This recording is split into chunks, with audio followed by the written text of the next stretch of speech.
Boom. And you're not gonna sell me anything on this phone call. Okay, that makes sense. He has no clue what he ends. Poor guy. And if I'm even half as good as I say I believe you'll be moving all your business over to me. Jordan Belfort, he is like doing a ballet between absolute certainty and utter sincerity. But look, that one bottle lasts longer than my last relationship. Y'all got water, right? First 10 to 15 seconds of his interactions are probably the best way to like pitch. I think it's just actually really annoying if someone's funny but they never connected with you. Bro, look at that icon. That right there. Look at it.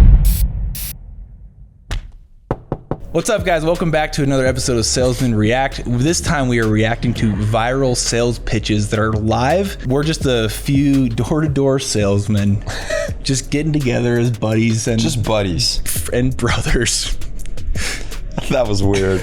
We are reacting to really good sales techniques of persuasion, influence, sales approaches, live sales training. We're gonna learn some things. We're gonna roast them. We're gonna hype them up. Hopefully you guys learn some stuff too. Okay, Grant Cardone.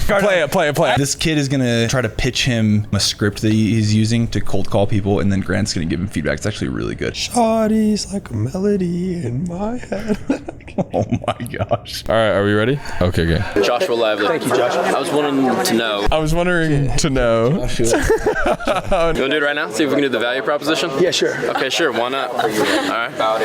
Hello, my name is Joshua Lively. What are you gonna tell Grant Cardone? It's like this dude's idol. He probably has, pictures of him all around his house. It didn't seem like he was prepared to do it right now. No, not at all. And you're about to see how this goes. Hello, my name is Joshua Lively. I'm a professional selling and entrepreneurship sailor at Baylor Yeah, I'm University. not interested, man. I've never been. That's where it goes, right there. Yeah. That's where it's gonna end, right there. Okay. So you got to. Why is it the gonna end most right there? obvious thing. He's speaking in iambic pentameter. It's in the cadence. It's like you're reading out of a book. Well, it doesn't No seem one like wants he's to listen to that. role playing. Like, what are you doing? Like, it seems like he's reading him his pitch. The whole point of role play is to role play the way it sounds and the way you look. When you first start out and you're learning your script, you sound that way. But most people don't understand why this sounds bad. The pauses in that cadence are what make it sound not organic. Trick is to learn how to say the script as yourself. Yeah. Hello, my name is Joshua Lively. I don't care about your name. You're not gonna sell me your name right there. I love that so line. You're formal. not gonna sell me your name right there. I'm obviously this guy. You should know who I am. It's like, Yeah. Who are you? Hey, I'm Joshua. I'm calling from Baylor. I would definitely add Baylor. Joshua, I'm calling from Baylor. Why would you down pitch on Baylor? Because you already know Baylor. Everyone knows Baylor. You bolster your status by doing that. Yeah. The reason I'm calling, you need to tell a guy, the reason I'm calling, just be real clear, the reason I'm calling. Okay, so if you can just get that part and then go for the hook. Bro, that is the intro. Who you are, reason you're you're there. calling, and a hook. Hook. You could actually change when you say the reason to mystery and intrigue, which he doesn't do very well. He's constantly in certainty. Reason I'm calling today, like that's obviousness and certainty. That can sound very arrogant. If you change it to reason I'm calling today, it's like I have a secret. Yeah, I'm reason letting I'm you in on. When you're changing the tonality like that, it allows for the absolute certainty to be more powerful. Yeah, Because if dude. you're in absolute Yes. certainty the whole time, which, hey, that's great. If you want to be in absolute certainty, when in doubt, be in absolute certainty. Yeah. But if you can change it and go up and down, and basically it's just taking them on like an emotional journey. Because you can be like, hey, I'm Joshua from Baylor. Reason I'm stopping by. Perfect The example combo, why you can do that. Certainty, Yeah. mystery, Oh, intrigue, yeah. back to certainty. It's the like way you. the It's literally the way dopest- you persuade people. That's 'cause you're fundamentally the way you and persuade if you add people. obviousness in there too, certainty, mystery, and intrigue to obviousness, back to certainty. So let me give you an example. It's like, dude, your shoes are dope, but you should definitely get another pair of them. And the reason I'm saying that is because like I just heard that Goat never does this, but they're doing a sale actually this week, so you can get Yeezys for like literally half off. You'd want to do it because like otherwise you're for sure gonna miss out. But believe me, you have to. It's gonna be so good, dude. And I think your wife's gonna love it too. Bro, it's so Certainty. powerful. For those who didn't Certainty? see, certainty, mystery and intrigue, obviousness, certainty. It's Run so that back. powerful. The reason I'm calling is, what is it? Yeah. Sorry. You know, what is the reason? So, yeah. Go ahead, start it again. All right. My name's Josh. I'm from Baylor University. I'm calling to sell you on. Well, you can't. The kid's just nervous, obviously. Sell you on. He's nervous. Yeah, of course. I think he looks like a good dude. Doesn't it sound better than the first time? Yeah. My name's Joshua. I'm from Baylor University. I'd like to tell you how I can make your business money. The second thing it did to me. Okay. I have big pentameter still. Still, That's what, and I would just add, hey, the reason I'm calling right now is. Okay. You got to make it clear. The reason I'm calling. Attraction, I don't know, but I wrote it. And then you need a hook. You need a hook. Hey, the reason I'm calling Mr. Cardone is I saw that you just closed this deal. By the way, congratulations. I'm going to be in Miami. He's talking about words, right? Yeah, like he's not necessarily. he would not say it like that. Yeah. He's not role playing the tone. Because otherwise, you're just an absolute a-hole by like, I'm going to be in Miami, obviously, and like you should know all of this, obviously, but you don't because you're an idiot, basically. Okay, I can see Right, that. because you're just trying to get in front of me. Well, you're not going to sell me anything on this phone call. Right. Okay, that makes sense. Thank you very much. Okay, thank you, man. Good luck with that, all right? This is the kid has no clue what He ends. Poor guy. He ends with, "You're not going to sell me anything on this phone call." That's how he ends. That's it. All right, thank you very much. Thank you very much. Goodbye. The approach I would take when coaching someone like that, I would just say, listen, you got to sound natural first, and this is the way to do it. And we're going to focus on pausing first. Right. And never pausing when there is punctuation. Yeah. Bro, I want a raw this one, reaction. guys, by far the man. gem of absolute gems on the internet of like a live sales pitch. I'm not in the organic food business, but one thing I do know is there are certain core distinctions that run through every industry. So something you might not know about this clip is that this was a staged sales pitch. This firm from Australia was trying to find the quote-unquote best salespeople in the world and then analyze the commonalities of their sales pitches. And so they brought Jordan in. He's trying to pitch this guy on being a client of theirs. Pay attention to his tonality of obviousness and how he peppers it in to get agreement and make assumptions without the guy ever realizing it. No, you're not just producers, you're marketers. Not just producers, you're marketers, obviously. Again, like obviously since I'm a banker, I'm a banker, obviously. distinctions that run through every industry. And then he goes Whether back to it's your certainty. industry, whether it's computers, whether you're selling automobiles. Okay, so what we try to do again, we have a client like you. I know this is basic, but he's drilling him with his eyes. He's Yeah, 100% very good. genuine. And what's like, really interesting, I've always found locked this in. interesting about him is it would appear that he stumbles over his words like a lot. But because the tonalities are so good, it just never matters. Well, and it can also like aid you in some areas. Any good script writer is going to not write it in the written word, but in how you would actually say it. You understand there are certain peculiarities to our industry, but at the same time, there are also some commonalities that apply to all industries. How brilliant is that logical case too? It's like, hey, I know nothing about your actual business, the dollars and cents, but I do know things that make businesses good. He's not just like absolute certainty selling him on his way of thinking. He's acting like he's open-minded. Listen, I know we can, for over the long term, we can do a lot of stuff for you, but I think I could best serve you by just starting off doing one thing for you. This is so good. He's already lowering the action threshold, creating like a frictionless environment to make this decision. When you can make the decision so easy, that actually draws out what the actual objections might be. Like, I don't want to interfere what you do with Titan. I'm sure they're great and everything. I know them. They're a very good, reputable company. Respect them. But we specify Sincerity. something a little bit different. He's so sincere. What I'd love to try is take a look at exactly what you're doing with your commodities. And I want to go in there and give me a shot to beat it. Give me a shot to beat him, that's certainty. If he talked that way the entire time, he would literally come across as the biggest jerk. Like, give me a shot to beat it. This is going to be the best thing for you. Are you doing it this way? Are you into China this way? No, you're not? Okay, this is what we're going to do for you. If he's leaving that out, he's not being persuasive. The reason why shifting tonality is actually so important is because it allows you to communicate a crap ton of messaging to the customer that they don't actually know is happening because it is going down to like the subconscious level. Okay, this is the dude. I freaking love this close. Give me 30 days. I'll do my trade small. Start small. Don't stop what you're doing. Put a small amount of your trades through me, and then analyze in 30 days the percentage gain. And if I'm even half as good as I say, I believe you'll be moving all your business over to me. Boom. And that, so dude, this is why this is like the perfect version of sincerity, because like my version of sincerity, I go like even like a softer kind of thing, but he's talking at the same volume. I mean, I'm not particularly worried about where we're at in that space. I mean, what particularly would you want to be doing?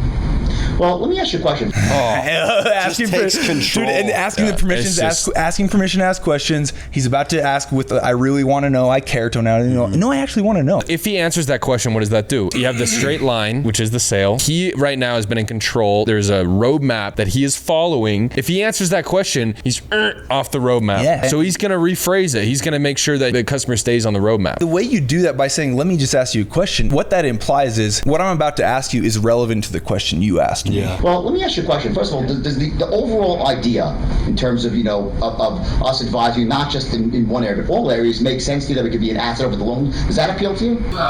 Dude, does that appeal to you is saying, do you like what I said and does it make sense? Any objection that anyone gives ever In any sale, you can use this. And that It's really important also. I just want everyone to understand. Jordan is waiting for this guy not to say yes. That's over the loan. Does that appeal to you? hypothetical. Well, I think it does. It just depends on what it's going to cost us. Right. No, exactly. He makes a mistake right here. Can you catch it? Does that appeal to you? Well, I guess it certainly does. It just depends on what it's going to cost us. Right. No, exactly. And of course, always. The mistake he makes is that he doesn't match the tonality of the customer first. He realizes that and he drops it down. It just depends on what it's going to cost us. Chill. Yeah, it certainly does. Too hot. Immediately, right? And then he pulls it down.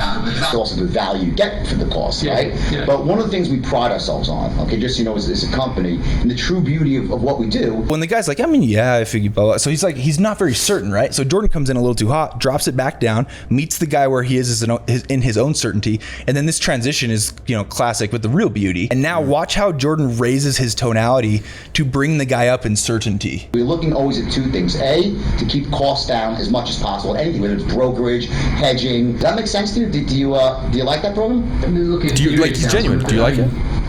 At the end of the day, Again, to assess where the customer is at, because you can't help them get to a different level of certainty unless you assess where they're at. it's a pretty simple business model actually. So I'm just wondering if it's all a bit too much and too complex for us. Well, let me say this. I hear what you're saying. Look at, do you see the smile? It's like you just said the best thing you could possibly say to me right now. The best time to smile is your intro and right after you get an objection. After you get an objection, it's like, It's the best time to smile. If you can grin at someone right after they told you why they don't want to buy. If they trust you, that works really well. If not, then you're... Right. If you've been, if you've been screwing up, exactly, yeah. You're like, no, you're gonna make it like you're like laughing. Well, listen, let me tell you why you shouldn't. I pride myself on being a guy that takes medium-sized companies and turns them into big companies, and that's really how we make our money. All big companies once were medium-sized, once small. I deal, as you know, from Mary, only on referral. I'm not a cold calling machine. Okay, it's all long-term relationships. Dude, that's so brilliant. Because when would be the perfect time to do the phrasing of declarative as a question tonality, where it's assumptive? You're right. I work on referrals, obviously. That's why I'm so good at what I do. That is how I do my business, is that people refer to me. That's the message that he gets with that one tonality and 2 words. I'm going to be judged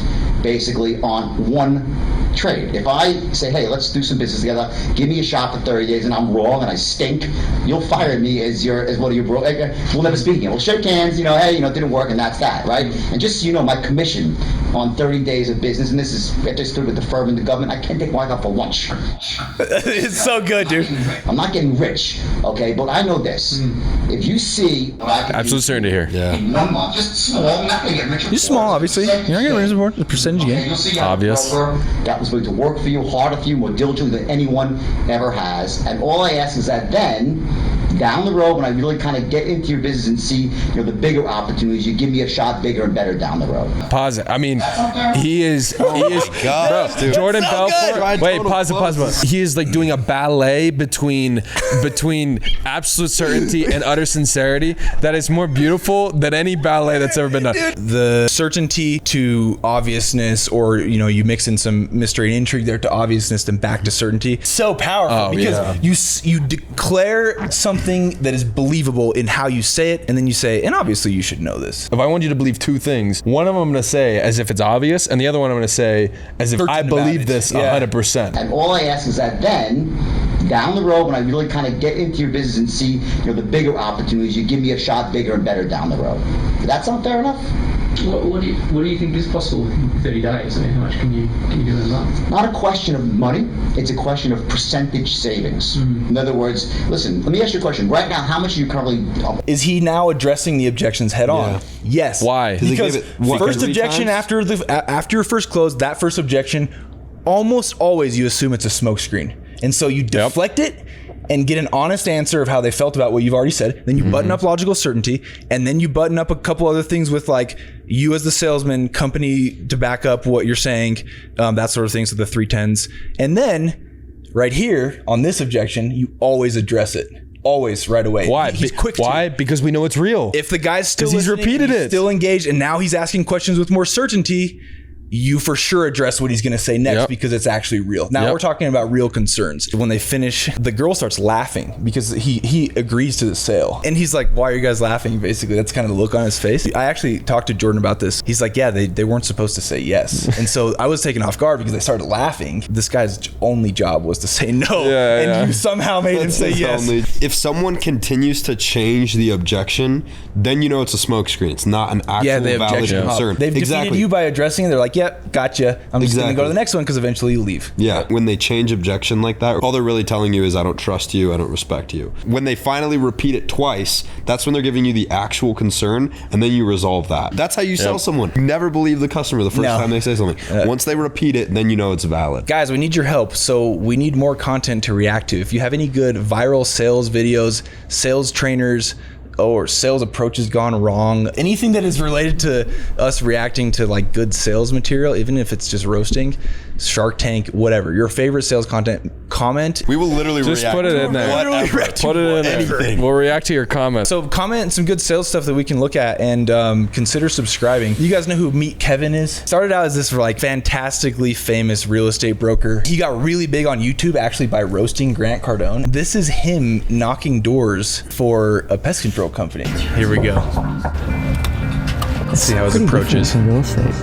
My name is Kevin. I'm your neighborhood bug guy. I'm just begging that you listen to me, please. Just begging. Just please listen to me. Going from Jordan to that? Bro, but you know, it's like... I mean, he's yelling through the window. Like, and obviously, this is the first time he's like done this. But if you had to choose between being just totally certain and sounding like an absolute a-hole versus being beggy on the doors, people would hate you in a way that you've never experienced before versus just being an a-hole. Hi, how are you? My name's Kevin. We're with... we're the bug guys, and we've got a few of these over here. A bunch of your neighbors signing up with pest control. They're already getting service. We wanted to see, we've got a special running right now for our neighbors. What kind of problems you've been having? Spiders, ants. What are you having out here? We actually not terrible. Not a bad approach. Pros, decent. Yeah. He sounds like himself. If I'm the customer, I'm definitely not thinking this guy's lying to me with his voice. Right. Or patronizing me. Although I would say, the body language. When you're unfamiliar with what you're saying, your body language is always going to kind of suck. He's not making good eye contact. Can you go back to the car ride? I just want to point out the difference between his voice in the car ride and the difference between his voice on the doors. You're trying to essentially manipulate people to feel good. Hi, how are you? My name's Kevin. That may be the biggest mistake that I see sales reps make when they're like brand new sales reps and they're doing this for the first time. They speak way out of the register of their voice, and that just screams, I'm lying to you. Because who do we speak to like that? Babies and dogs. Hi, puppy. Like, how are you? And you talk to a baby, it's like, oh, he's so cute, right? Unless you don't like dogs, you know? Yeah. And then it's only babies. I talk to my dogs like I'd talk to any human. Hey. Just a psychopath. Hey, how are you? What's up, Ind? How's it going, bro? So his body language is just like, he's constantly kind of looking away. And you've been having spiders, ants. What are you having out here? We actually have going for us right now. And have you considered see that part? It's like a little more like he's kind of stumbling over his words a little bit, and then it makes the reason why he's not getting cut off is because he's not pausing in weird places either. Yeah. So like he's talking normal enough in a conversation where like there's no logical break in his pauses. Well, think about like his pitch. His pitch was, we wanted to see if we've got a couple of trucks in the area. If you guys had any issues with the inputs, like he literally, like if you were to write that in a book, you'd be fired because that doesn't make sense, right? But it's like in the spoken word, like we talk about. Like, oh, I forgot to tell you, we actually have trucks already here, and that's why we're offering. Yeah, but it's just so normal. I don't want to just so natural. Oh man, I forgot. Yeah, it's because the trucks are here. Obviously, right? Like, he's not to say that, but obviously that's implied that they're here. Okay, next one. You guys know who Kenny Brooks is, right? Freaking legend. You're like, oh, that's the trick. It's just to say one great one-liners and be hilarious. Nigga loving this stuff. Now, Dad, you and Mom, y'all would agree. Oh my God, you see this right here? Who did that? Who did that? Okay, watch this. Now, my mom said if it's darker than me and it don't pay the bills, what is it? Who did it? God bless you. Now look, this right here, we just upgraded like Beyonce. This is our new surfactant. Hold this and watch this, because this should be the main reason why you get the HBO special. You know what HBO means? No. You get to help a brother out. That laugh, bro. Did you hear that? Oh, the guy. The guy's like wheezing. He was dead. He was like, I'm not. I haven't watched him enough to actually dissect what principles of persuasion and influence are actually at play here. I'm already noticing like he's asking control questions, as silly as they might be. He is controlling the conversation the whole time. Yeah. He's actually still demonstrating a logical point here with how the product works. For half of your neighbors in the community, they say they just go get it because I'm funny, because this stuff spills itself. Look, you just go back and forth like an argument. Now, I ain't Jesus, but look how I split that like Moses. Guys die easy. And look at this right here, look. Goes good with chicken. Don't drink it, though, it'll give you the Hershey squirts. But look, that one bottle lasts longer than my last relationship. Y'all got water, right? Bro, look at that icon. That right there. Look at it. That's the one. I missed it. I missed that. That is so it, good. Bro. Look at this. Watch him. Where is he looking? Where is the guy looking? He's looking down at the product down at what he just gave him. Watch him control here. And look at this right here. Look. Goes good with chicken. Don't drink it, though, it'll give you the Hershey squirts. He's looking at the bottle. He's looking at the bottle. Last relationship. Y'all got water, right? And he catches his eyes. Wow. So he's asking him a question. He's like, "Yep, hey, I'm right here." It's like when someone's staring off in the distance and you just pause and then just like, "Hey, I'm right here." Is this also Kenny Brooks? Yes, but it's from the beginning of his approach. Okay, check it. I don't think I've seen this one. Yeah, this one's it's a little newer. I think it's an excellent example. He does some really cool things at the beginning of the approach that are really, I think, applicable. Hey, right at the beginning, I just want to say this is something specific to door, literally like waving at the window. If they look out and you make eye contact and wave, they feel obligated to answer the door. I like how he stands back. Hey, how's it going?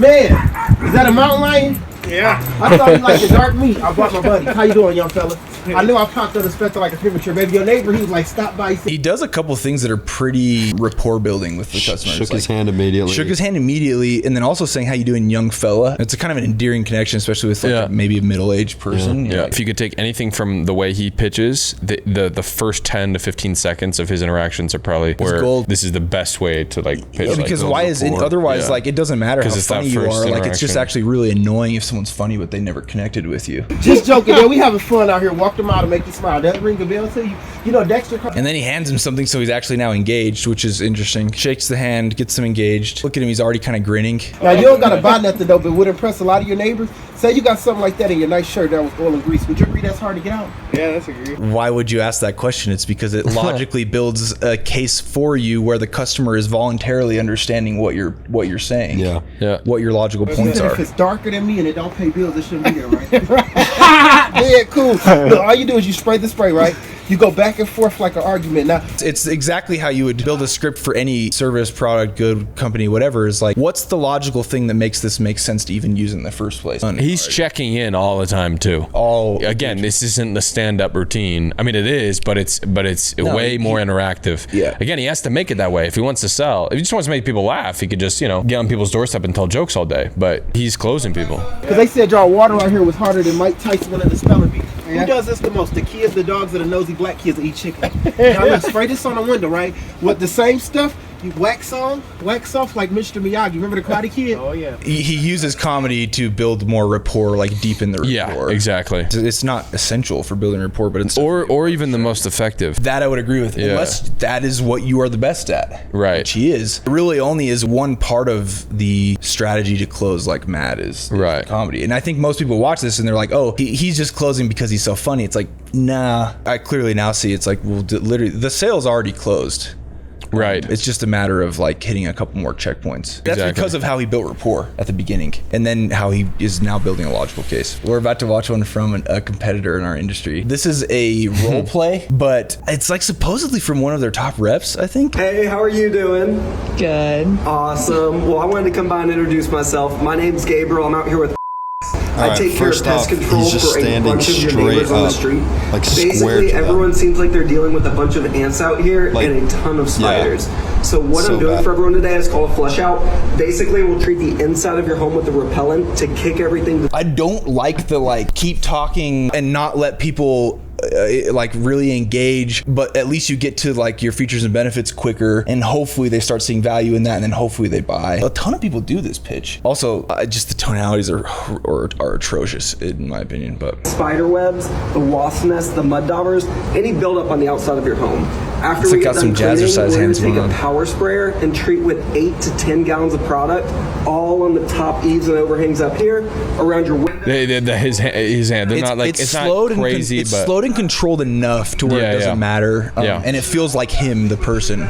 If he cleaned up the body language more, it would be like fantastic. It's not bad. If I can get you done today with all of the neighbors, I'm doing the first treatment half off. So instead of charging you guys for the first treatment, I'm just going to do a Let's go ahead and get you guys set up. I can get you treated after the Johnson family.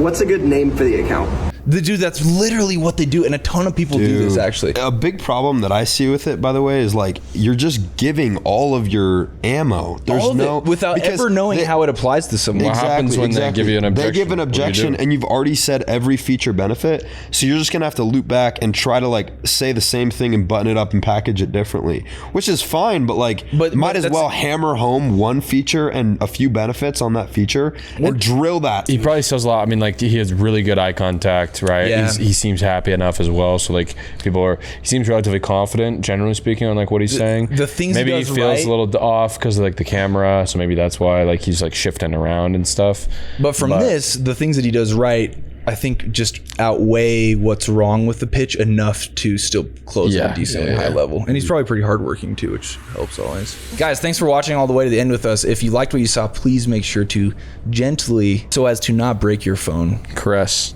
the like button. Gently massage the like button. Press the like button. Press it. Yeah, if it's not pressed just already. Press it. I mean, imagine it might be pressed. Press already. the button. If it's already there, white, don't press it. I assume you already pressed it. Okay. Subscribe if you haven't. We've got a couple pretty awesome videos coming out soon. This week we have our episode of Purpose-Driven Persuasion, where we interview our top sales reps and dissect their best practices, mindset, everything related to being successful. And at a young age, if you're ambitious and you want to go from not making any money to making 50 to 100K in your first summer with us, we have people doing that like clockwork. So David and Hyrum are hiring right now. Their Instagram will be in the description. Reach out to them, DM them, or go through the link in the description to see how much money you can make in a 4-month period. Match yourself against our top earners, and we'll tell you what that looks like, and then set you up on a call just to see if it's a good fit for you. We're always hiring, always want the best people, so please let us know. And thanks for watching, guys. See you on the next one.